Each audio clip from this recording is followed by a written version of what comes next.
A warm welcome to all my dear children. Today we shall begin with a new lesson in science. That is lesson number 11, Work and Energy. This is a part 1 video of this lesson. In this video we are going to learn the concept of work, relation between work and energy, and forms of energy. Children, in the previous class you have learned force. What is force?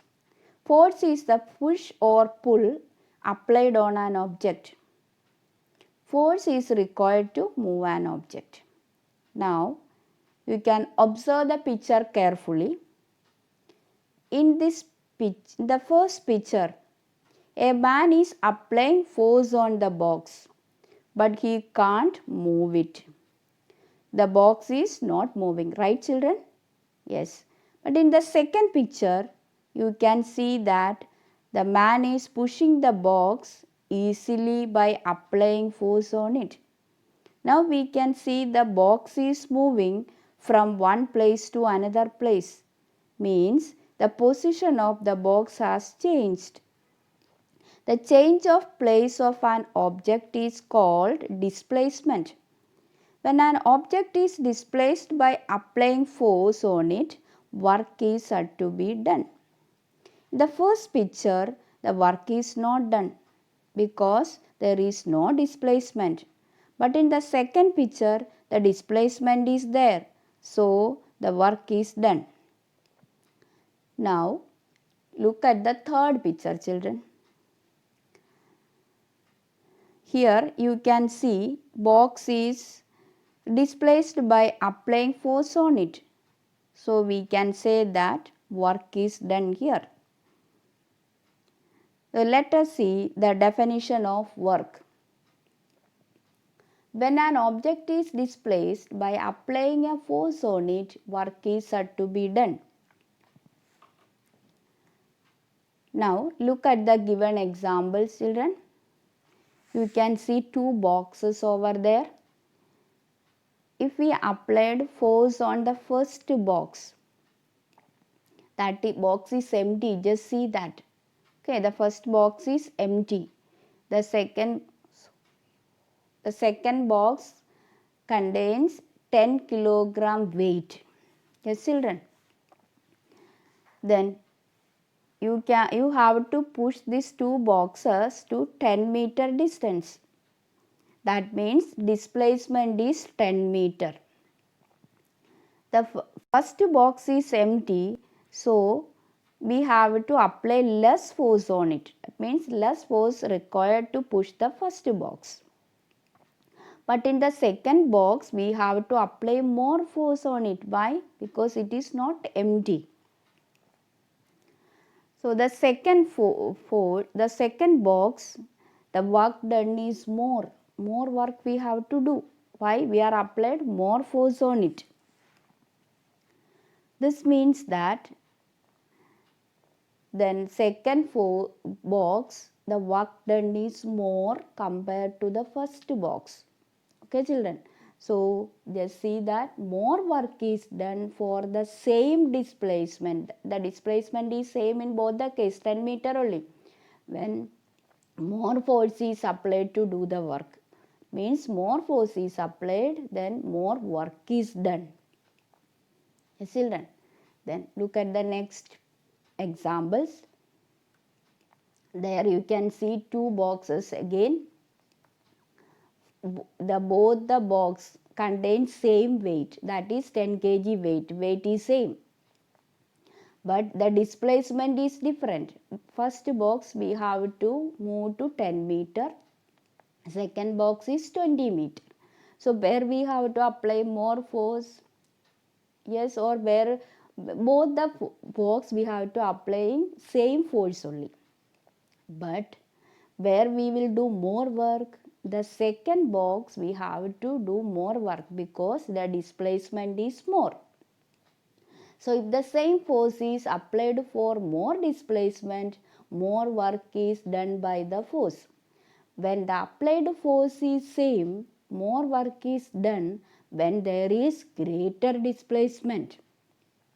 For measuring the work, both force and displacement must be considered. Next, we are going to learn the relation between work and energy. The boy in the picture has applied a force to the toy car. Work has been done because the force applied to the car has caused displacement. In other words, the transformation of the boy's energy into work has taken place through the applied force. Okay, the next picture you see, that means it shows run around the ground with your friend. You see, you suppose you imagine that boy, the two are friends only. Okay, they run around the ground with your friends. Can your friend run as many rounds as you can? No. Do all the friends have the same capacity for running, children? No.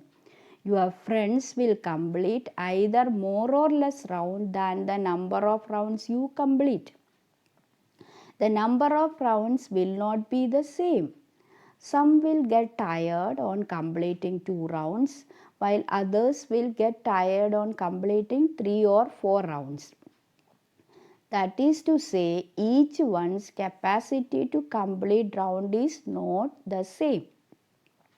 You can complete only as many rounds as you have the capacity. That means the capacity to do work is called energy. The unit of work and energy is joule. Next topic is forms of energy. The different forms of energy are mechanical energy, heat energy, light energy, sound energy, and chemical energy. The energy used for doing mechanical work is called mechanical energy. There are two types of mechanical energy, that is potential energy and kinetic energy. The energy stored in the object due to specific state or position is called potential energy. Energy obtained from motion is called kinetic energy. Look at the picture. Some examples are given over there, children. The rubber band is stretched. When the rubber band is stretched, it is having potential energy. When it is released, it will come back to the original position. That time that rubber band is having kinetic energy. That is means the moving body is having kinetic energy. Look at the picture over there. That pendulum is moving. The pendulum is having kinetic energy. Next, you can see a waterfall over there. So water stored at height, okay, or water stored in the reservoir having which energy? Potential energy. When it started flowing down, it is having kinetic energy. Next is heat energy. Heat is a form of energy. Sunlight contains heat energy. Heat is produced by burning of fuel. It is used in the kitchen all the time. We are using at kitchen. Look at there for cooking work. That means heat energy will do some work. Heat is measured in the unit calorie. Next is light energy. Plants make their own food with the help of sunlight. Photosynthesis we have already learned. Light energy is transferred into energy in food. Plants and animals use this food for doing their work. It means that light energy is a form of energy. Next is sound energy. Glass panes of window crack due to a loud noise. Sound is used to control the movement of some toy cars. This means that some work is done by sound. Therefore, sound is a form of energy. Next is chemical energy. The energy obtained through a chemical action is called chemical energy. When wood is burned, we get heat and light. The energy stored in wood is emitted in various forms through chemical action. Next part is assignment. Define the following terms, that is work, energy, chemical energy, potential energy and kinetic energy. Thank you for watching this video. Have a nice day.